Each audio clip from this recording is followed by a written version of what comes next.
மட்டும் நம் உள்ளத்தில் உண்மையாக பிறந்திருக்காத பட்சத்தில் எவ்வித பயனும் ஏற்பட போவதில்லை. இவ்வித மாம்சத்தில் வெளிப்பட்ட தெய்வகுமாரன் உங்களுடைய தனிப்பட்ட ஜீவித்தில் பிறந்து அவங்களுடைய தேவனாக இரட்சகராக இருப்பார் என்றால் உங்கள் வேதனைகள் பாடுகள் மத்தியில நம்மை பலப்படுத்தி கண்ணீரை துடைப்பவராக அவர் இருக்கிறார். ஒரு அழகான ஒரு பாடல் உண்டல்லவா, தேவன் ஸ்தாபரிக்கும் ஸ்தலமே தம் ஜனத்தாரின் மத்தியிலாம். தேவன் தாபரிக்கும் ஸ்தலமே தம் ஜனத்தாரின் மத்தியிலாம்.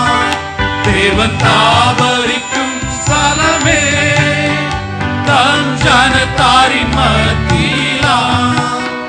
தேவன் காப்பவர்கள் தேவனாயிருந்தே கண்ணீர் யாவையும் துடைக்கிறாரே. தேவன் தாமவர்கள் தேவனாயிருந்தே கண்ணீர் யாவையும் துடைக்கிறாரே. இது மனுஷரின் மத்தியில் தேவாதி தேவனே வாசம் செய்கிறாரே. இது மனுஷரின் மத்தியில் தேவாதி தேவனே வாசம் செய்கிறாரே. ஐந்தாவது கேள்வி, இந்த பூலோகம் வாழ்வுக்கு பின்பாக என்ன?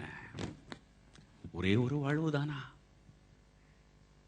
பலத்தின் மிகுதியால் எத்தனை வருஷம்? அது பிற்பாடு என்ன என்ற கேள்வி. இந்த மனமகிழ்ச்சியான நாளில அவங்க உட்கார்ந்து சிலருடைய ஜீவத்தில் அன்பானவர்களை உருவங்களை இழக்க கொடுத்திருக்கலாம். நம்முடைய சபை விசுவாசி இழக்க கொடுத்திருக்கிறோம். இதற்கு முன்பாக எந்த ஒரு கிறிஸ்துவுக்கு பிறப்பிற்கு முன்பாக எந்த ஒரு நம்பிக்கையும் இல்லை. மண்ணுக்கு மண், சாம்பலுக்கு சாம்பல். ஆனால் கிறிஸ்துவோ காலா காலமாக மனு குலத்தை பயப்படுத்தி வந்த கடைசி சத்ருவாக்கிய மரணத்தை வென்றவராக, மரணமே உன் கூரங்கே, பாதாளமே உன் ஜெயமெங்கே என்று சொல்லி மரத்தின் மேல் வெற்றி கொண்டதுனால நமக்கு ஒரு நிச்சயம் உண்டு. நமக்கு ஒரு நிச்சயம் உண்டு. கிறிஸ்து மரித்து வீழ்த்ததன் மூலமாக அவர் பின்பற்றுவாக நமக்கு மரணம் ஓர் முடிவல்ல, நித்திய நித்தியமாக அவரோடு இருக்க போகிற நம்பிக்கை நமக்கு தேவன் கொடுத்திருக்கிறார். ஹல்லேலூயா. கிறிஸ்துவை மகிமை பொருந்துவராக இரண்டாம் வருகையில் வரும் பொழுது கிறிஸ்துவுக்குள் மரித்தவர்கள் முதலாவது உயிர்ப்பிக்கப்படுவார்கள். பின்பு உயிரோடு இருக்கும் நாமும் மறுரூபமாக்கப்பட்டு அவரோடு மட்டுமல்ல நமக்கு அன்பானவளோடும் யுக யுகமாக இருக்க போகிறோம். ஹல்லேலூயா. அந்த நம்பிக்கையை கொடுக்கத்தான் என் கர்த்தராகிய இயேசு கிறிஸ்து மனிதராக அவதரித்திருக்கிறார். ஹல்லேலூயா. மூன்றாவது கடைசியாக தேவனுடைய அன்பை வெளிப்படுத்த கிறிஸ்து மனிதராக அவதரித்தார். யெகோவா, இந்த வார்த்தை யூதன் சொல்ல மாட்டார். ஐ ஆம் தி ஐ ஆம் சொல்ல மாட்டார்கள். பயந்து நடுங்கும் வார்த்தை. தொடாதே, கிட்ட சேராதே, மீறுகிறவன் எவனும் கல்லெறிந்து கொள்ளப்பட வேண்டும். என் முகத்தை ஒருவனும் காண முடியாது, கண்டு உயிரோடு அவன் இருக்க முடியாது. என் கிட்ட சேராதே, உன் கால் இருக்கும் பாதரட்சை கழட்டி போடு, நிற்கிற இடம் பரிசுத்த பூமி. இதுவரை அவரை காண முடியவில்லை, நோக்கி பார்க்க முடியவில்லை, தொட முடியவில்லை. ஆனாலோ அதை சிறப்பாக 1 யோவான் வாசித்தோம் அல்ல, 1 யோவான் 1:2. ஆதி முதல் இருந்ததும் நாங்கள் கேட்டதும் எங்கள் கண்களினாலே கண்டதும் நாங்கள் நோக்கி பார்த்ததும் எங்கள் கைகளினாலே தொட்டதுமாயிருக்கிற ஜீவ வார்த்தை குறித்து உங்களுக்கு அறிவிக்கிறோம். அந்த ஜீவன் வெளிப்பட்டது. அந்த ஜீவன் வெளிப்பட்டது ஐயா. அவர் நெருங்கி சேரி அப்பா பிதாவே என்று கூப்பிடத்தக்க புத்திர சுகாரத்தை கொடுத்து விட்டார். ஹல்லேலூயா, ஹல்லேலூயா, ஹல்லேலூயா. தேவன் மனு குலத்து கொடுத்த மகா பெரிய வெகுமதிதான் தன் புதல்வனை மாம்சத்திலே வெளிப்பட பண்ணியது. ஏதேன் தோட்டத்தில் வஞ்சக சாத்தனால் வஞ்சிக்கப்பட்டு வீழ்த்தப்பட்ட மனு குலத்தை மீண்டும் நிலைநிறுத்தி தம்மண்டை சேர்க்க தேவனுடைய அன்பான இதயம் ஏங்கிக் கொண்டிருந்தது.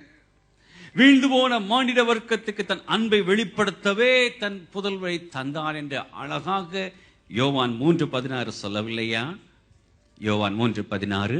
தேவன் தம்முடைய ஒரே பேரான குமாரனை விசுவாசிக்கிறவன் எவனும் அவன் கெட்டு போகாமல் நித்திய ஜீவன் அடையும்படிக்கு அவரை தந்தருளி இவ்வளவாய் உலகத்தில் அன்பு கூர்ந்தார். ஆமென்.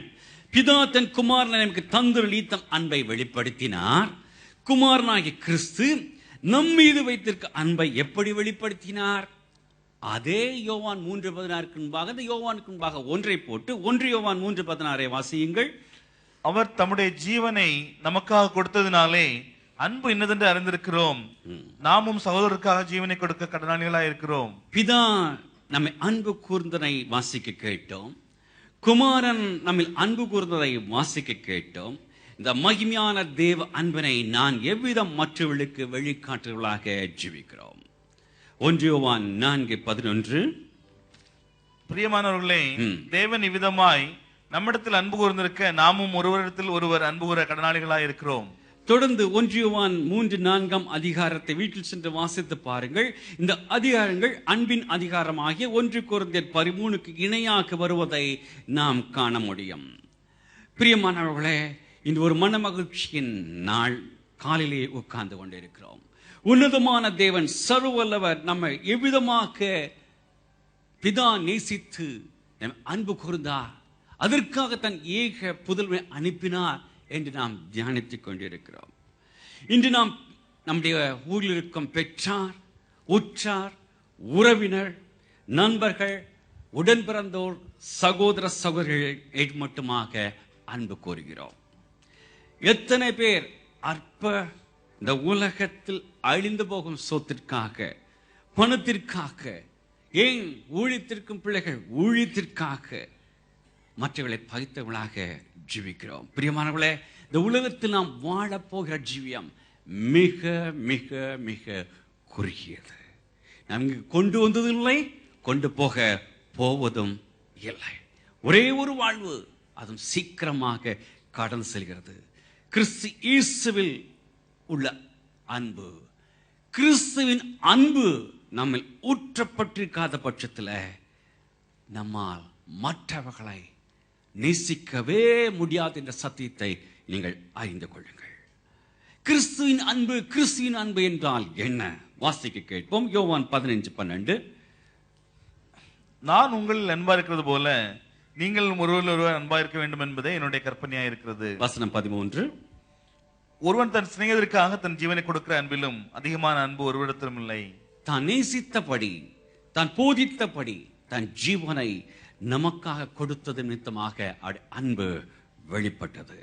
மட்டுமல்ல, தான் சிநேகிக்கிறவர்கள் கடைசியில் தம்மை காட்டி கொடுப்பார்கள், தம்மை மறுதலிப்பார்கள், ஓடி போவார்கள் என்று தெரிந்தும் 1 யோவான் 3 என்ன சொல்கிறார்? இவ்வுலகத்தில் இருக்கிற தம்முடையவர்களிடத்தில் அனுபவித்தபடியே முடிவு பரியந்தம் அவரிடத்தில் அன்பு வைத்தார் என்று காண்கிறோம். உண்மையான அன்பு தோற்றத்தின்படி அன்பு கூறாதையா. ஒரு உண்மையான சம்பவத்தை சொல்ல விரும்புகிறேன். அது ஒரு கிறிஸ்துமஸ் சமயம்.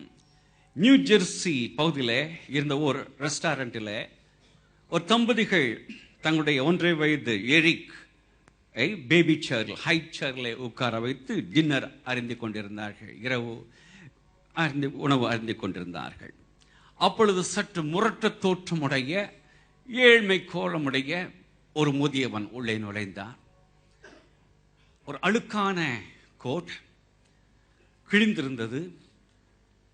உள்ளே வந்ததும் ரெஸ்டாரண்ட் ஓனர் முதற்கொண்டு அங்கு அமர்ந்திருந்த அனைவரும் முகத்தை சுழித்தார்கள். ஏனென்றால் நுழைந்த பொழுதே துர்நாற்றமும் மதுவாடையும் நீ உள்ளே வந்தது. எல்லா சேரும் ஆக்குப்பை ஆகியிருந்ததினாலே தேடினான். கடைசியாக இந்த தம்பதிகள் உட்கார்ந்ததற்கு பின்பாக இருக்கும், வாசல் அருகே இருக்கும் அந்த ஒரே ஒரு இடத்துல அமர்ந்தான். அமர்ந்ததும் இந்த எரிக் சும்மாக இருக்கவில்லை. 1 வயது அவரை பார்த்து தன் பொக்கை வாயை சிரித்து பாபா என்று சொல்லிக்கொண்டே இருந்தான். சிரிக்கிறான். அவரை பார்த்து கையை, இவர்களுக்கு ஒரே வெக்கம். அவனும் ஹே பேபி ஹே பேபி என்று சொல்லுகிறான். இவர்கள் நெழுகிறார்கள். கொஞ்ச நேரம் கழித்து முன்பாக ஒரு சீட் காலியானதும் கொஞ்சம் தள்ளி போய் உட்கார்கிறார்கள். மகனை அடுத்த பக்கம் திருப்பி வைத்து, ஆனால் அவனோ திரும்பி பார்த்து கொண்டு மீண்டுமாக அவரை பார்த்து தன் பொக்கவாய் சொல்லி சொல்லிக் கொண்டே இருக்கிறான். அவரும் ஹை பேபி என்று சொல்லிக் கொண்டே இருக்கிறார். என்ன செய்ய வேண்டும் இல்லை.